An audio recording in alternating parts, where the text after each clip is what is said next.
Emma. By Jane Austen. Book 1.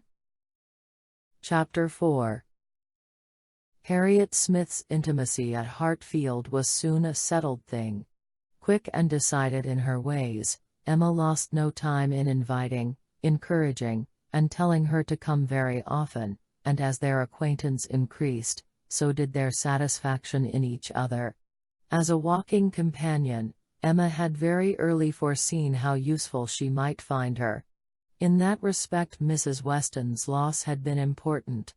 Her father never went beyond the shrubbery, where 2 divisions of the ground sufficed him for his long walk, or his short, as the year varied, and since Mrs. Weston's marriage her exercise had been too much confined. She had ventured once alone to Randalls, but it was not pleasant, and a Harriet Smith, therefore, one whom she could summon at any time to a walk, would be a valuable addition to her privileges.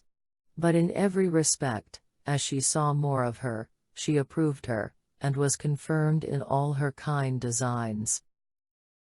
Harriet certainly was not clever, but she had a sweet, docile, grateful disposition, was totally free from conceit, and only desiring to be guided by anyone she looked up to. Her early attachment to herself was very amiable, and her inclination for good company, and power of appreciating what was elegant and clever, showed that there was no want of taste, though strength of understanding must not be expected. Altogether she was quite convinced of Harriet Smith's being exactly the young friend she wanted, exactly the something which her home required. Such a friend as Mrs. Weston was out of the question. 2 such could never be granted. 2 such she did not want. It was quite a different sort of thing, a sentiment distinct and independent. Mrs. Weston was the object of a regard which had its basis in gratitude and esteem. Harriet would be loved as one to whom she could be useful. For Mrs. Weston there was nothing to be done, for Harriet everything. Her first attempts at usefulness were in an endeavor to find out who were the parents, but Harriet could not tell. She was ready to tell everything in her power, but on this subject questions were vain. Emma was obliged to fancy what she liked, but she could never believe that in the same situation she should not have discovered the truth. Harriet had no penetration. She had been satisfied to hear and believe just what Mrs. Goddard chose to tell her, and looked no farther. Mrs. Goddard, and the teachers, and the girls, and the affairs of the school in general, formed naturally a great part of the conversation, and but for her acquaintance with the Martins of Abbey Mill Farm, it must have been the whole. But the Martins occupied her thoughts a good deal. She had spent 2 very happy months with them, and now loved to talk of the pleasures of her visit, and describe the many comforts and wonders of the place. Emma encouraged her talkativeness, amused by such a picture of another set of beings, and enjoying the youthful simplicity which could speak with so much exultation of Mrs. Martin's having 2 parlors, 2 very good parlors, indeed, one of them quite as large as Mrs. Goddard's drawing-room, and of her having an upper maid who had lived 25 years with her, and of their having 8 cows, 2 of them Alderneys, and 1 a little Welch cow, a very pretty little Welch cow indeed, and of Mrs. Martin's saying, as she was so fond of it, it should be called her cow, and of their having a very handsome summer house in their garden, where some day next year they were all to drink tea, a very handsome summer house, large enough to hold 12 people. For some time she was amused, without thinking beyond the immediate cause, but as she came to understand the family better, other feelings arose. She had taken up a wrong idea, fancying it was a mother and daughter, a son and son's wife, who all lived together, but when it appeared that the Mr. Martin, who bore a part in the narrative, and was always mentioned with approbation for his great good nature in doing something or other, was a single man, that there was no young Mrs. Martin, no wife in the case, she did suspect danger to her poor little friend from all this hospitality and kindness, and that, if she were not taken care of, she might be required to sink herself forever.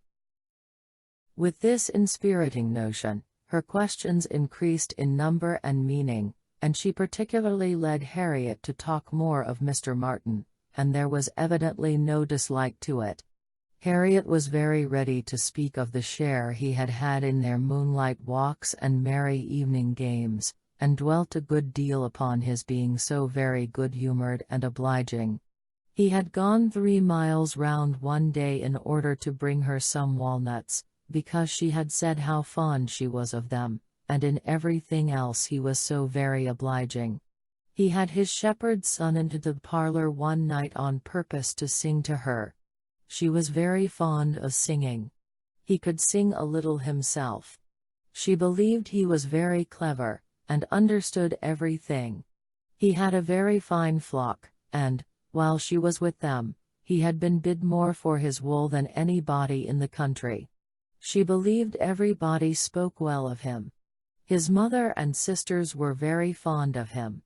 Mrs. Martin had told her one day, and there was a blush as she said it, that it was impossible for anybody to be a better son, and therefore she was sure, whenever he married, he would make a good husband. Not that she wanted him to marry. She was in no hurry at all.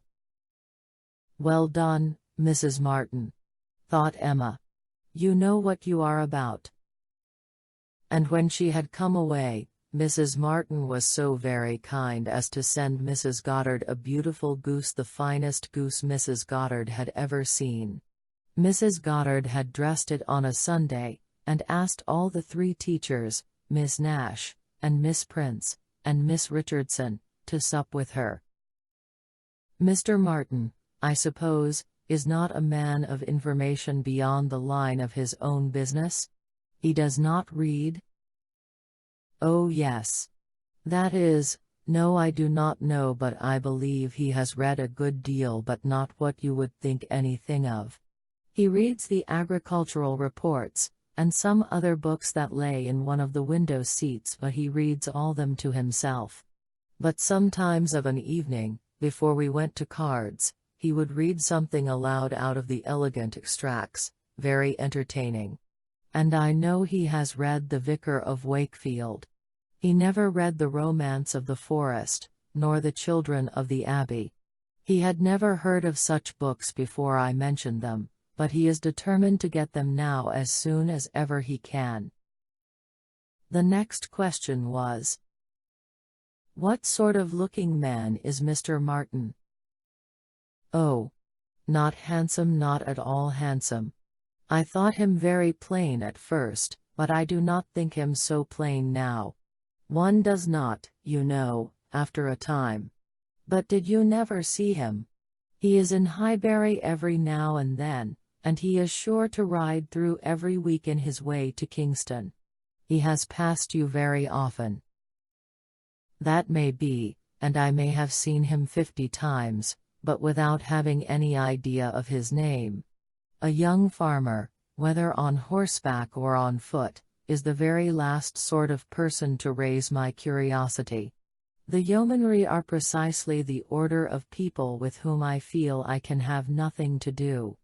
A degree or 2 lower, and a creditable appearance might interest me. I might hope to be useful to their families in some way or other. But a farmer can need none of my help, and is, therefore, in one sense, as much above my notice as in every other he is below it." "To be sure. Oh yes. It is not likely you should ever have observed him, but he knows you very well indeed, I mean by sight." "I have no doubt of his being a very respectable young man. I know, indeed, that he is so, and, as such, wish him well. What do you imagine his age to be?" "He was 24 the 8th of last June, and my birthday is the 23rd, just a fortnight and a day's difference, which is very odd." "Only 24. That is too young to settle. His mother is perfectly right not to be in a hurry. They seem very comfortable as they are, and if she were to take any pains to marry him, she would probably repent it. 6 years hence, if he could meet with a good sort of young woman in the same rank as his own, with a little money, it might be very desirable. 6 years hence. Dear Miss Woodhouse, he would be 30 years old. Well, and that is as early as most men can afford to marry, who are not born to an independence. Mr. Martin, I imagine, has his fortune entirely to make, cannot be at all beforehand with the world. Whatever money he might come into when his father died, whatever his share of the family property, it is, I dare say, all afloat, all employed in his stock, and so forth, and though, with diligence and good luck, he may be rich in time, it is next to impossible that he should have realized anything yet. To be sure, so it is. But they live very comfortably. They have no indoors man, else they do not want for anything, and Mrs. Martin talks of taking a boy another year. I wish you may not get into a scrape, Harriet, whenever he does marry, I mean, as to being acquainted with his wife, for though his sisters, from a superior education, are not to be altogether objected to, it does not follow that he might marry anybody at all fit for you to notice. The misfortune of your birth ought to make you particularly careful as to your associates. There can be no doubt of your being a gentleman's daughter, and you must support your claim to that station by everything within your own power, or there will be plenty of people who would take pleasure in degrading you. Yes, to be sure, I suppose there are. But while I visit at Hartfield, and you are so kind to me, Miss Woodhouse, I am not afraid of what anybody can do.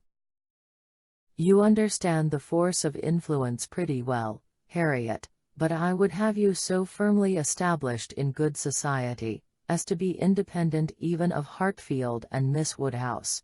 I want to see you permanently well connected, and to that end it will be advisable to have as few odd acquaintance as may be, and, therefore, I say that if you should still be in this country when Mr. Martin marries, I wish you may not be drawn in by your intimacy with the sisters, to be acquainted with the wife, who will probably be some mere farmer's daughter, without education. To be sure. Yes. Not that I think Mr. Martin would ever marry anybody but what had had some education and been very well brought up. However, I do not mean to set up my opinion against yours, and I am sure I shall not wish for the acquaintance of his wife. I shall always have a great regard for the Miss Martins, especially Elizabeth, and should be very sorry to give them up, for they are quite as well educated as me. But if he marries a very ignorant, vulgar woman, certainly I had better not visit her, if I can help it. Emma watched her through the fluctuations of this speech, and saw no alarming symptoms of love. The young man had been the first admirer, but she trusted there was no other hold, and that there would be no serious difficulty, on Harriet's side, to oppose any friendly arrangement of her own. They met Mr. Martin the very next day, as they were walking on the Donwell Road. He was on foot, and after looking very respectfully at her, looked with most unfeigned satisfaction at her companion. Emma was not sorry to have such an opportunity of survey, and walking a few yards forward, while they talked together, soon made her quick eye sufficiently acquainted with Mr. Robert Martin. His appearance was very neat, and he looked like a sensible young man, but his person had no other advantage, and when he came to be contrasted with gentlemen, she thought he must lose all the ground he had gained in Harriet's inclination. Harriet was not insensible of manner. She had voluntarily noticed her father's gentleness with admiration as well as wonder. Mr. Martin looked as if he did not know what manner was. They remained but a few minutes together, as Miss Woodhouse must not be kept waiting, and Harriet then came running to her with a smiling face, and in a flutter of spirits, which Miss Woodhouse hoped very soon to compose. "Only think of our happening to meet him. How very odd! It was quite a chance, he said, that he had not gone round by Randall's. He did not think we ever walked this road. He thought we walked towards Randall's most days. He has not been able to get the romance of the forest yet. He was so busy the last time he was at Kingston that he quite forgot it, but he goes again tomorrow. So very odd we should happen to meet. Well, Miss Woodhouse, is he like what you expected? What do you think of him? Do you think him so very plain? He is very plain, undoubtedly remarkably plain, but that is nothing compared with his entire want of gentility. I had no right to expect much, and I did not expect much, but I had no idea that he could be so very clownish, so totally without air. I had imagined him, I confess, a degree or two nearer gentility. To be sure, said Harriet, in a mortified voice, he is not so genteel as real gentlemen. I think, Harriet, since your acquaintance with us, you have been repeatedly in the company of some such very real gentlemen, that you must yourself be struck with the difference in Mr. Martin. At Hartfield, you have had very good specimens of well-educated, well-bred men. I should be surprised if, after seeing them, you could be in company with Mr. Martin again without perceiving him to be a very inferior creature and rather wondering at yourself for having ever thought him at all agreeable before. Do not you begin to feel that now? Were not you struck? I am sure you must have been struck by his awkward look and abrupt manner, and the uncouthness of a voice which I heard to be wholly unmodulated as I stood here. Certainly, he is not like Mr. Knightley. He has not such a fine air and way of walking as Mr. Knightley. I see the difference plain enough. But Mr. Knightley is so very fine a man. Mr. Knightley's air is so remarkably good that it is not fair to compare Mr. Martin with him. You might not see 1 in 100 with gentlemen so plainly written as in Mr. Knightley. But he is not the only gentleman you have been lately used to. What say you to Mr. Weston and Mr. Elton? Compare Mr. Martin with either of them. Compare their manner of carrying themselves, of walking, of speaking, of being silent. You must see the difference. Oh yes. There is a great difference. But Mr. Weston is almost an old man. Mr. Weston must be between 40 and 50. Which makes his good manners the more valuable. The older a person grows, Harriet, the more important it is that their manners should not be bad, the more glaring and disgusting any loudness, or coarseness, or awkwardness becomes. What is passable in youth is detestable in later age.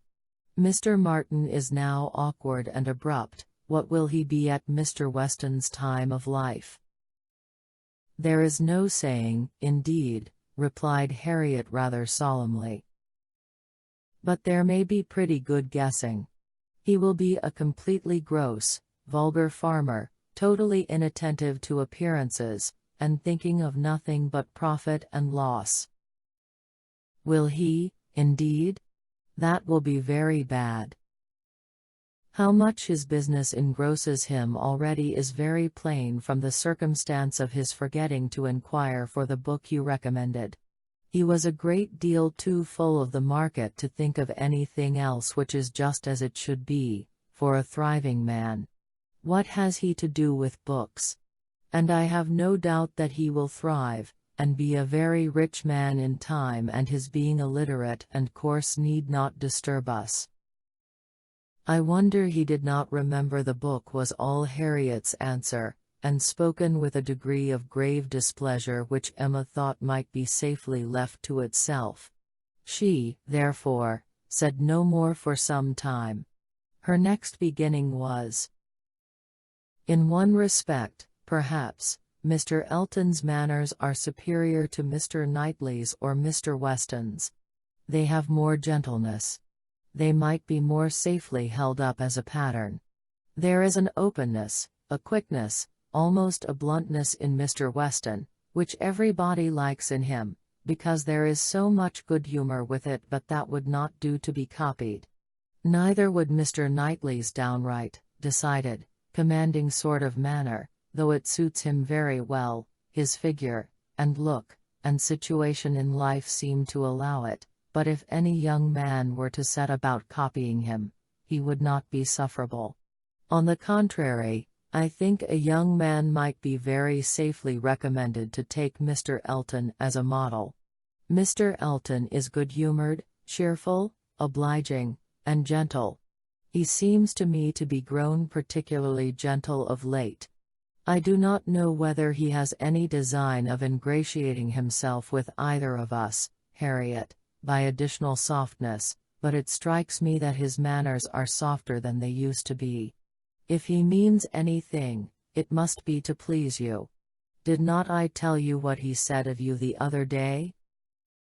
She then repeated some warm personal praise which she had drawn from Mr. Elton, and now did full justice to, and Harriet blushed and smiled, and said she had always thought Mr. Elton very agreeable. Mr. Elton was the very person fixed on by Emma for driving the young farmer out of Harriet's head. She thought it would be an excellent match, and only too palpably desirable, natural, and probable, for her to have much merit in planning it. She feared it was what everybody else must think of and predict. It was not likely, however, that anybody should have equaled her in the date of the plan, as it had entered her brain during the very first evening of Harriet's coming to Hartfield. The longer she considered it, the greater was her sense of its expediency.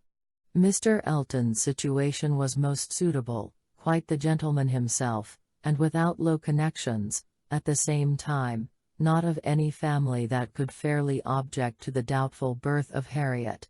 He had a comfortable home for her, and Emma imagined a very sufficient income, for though the vicarage of Highbury was not large, he was known to have some independent property, and she thought very highly of him as a good-humored, well-meaning, respectable young man, without any deficiency of useful understanding or knowledge of the world. She had already satisfied herself that he thought Harriet a beautiful girl, which she trusted, with such frequent meetings at Hartfield, was foundation enough on his side, and on Harriet's there could be little doubt that the idea of being preferred by him would have all the usual weight and efficacy. And he was really a very pleasing young man, a young man whom any woman not fastidious might like. He was reckoned very handsome, his person much admired in general, though not by her, there being a want of elegance of feature which she could not dispense with. But the girl who could be gratified by a Robert Martin's riding about the country to get walnuts for her might very well be conquered by Mr. Elton's admiration.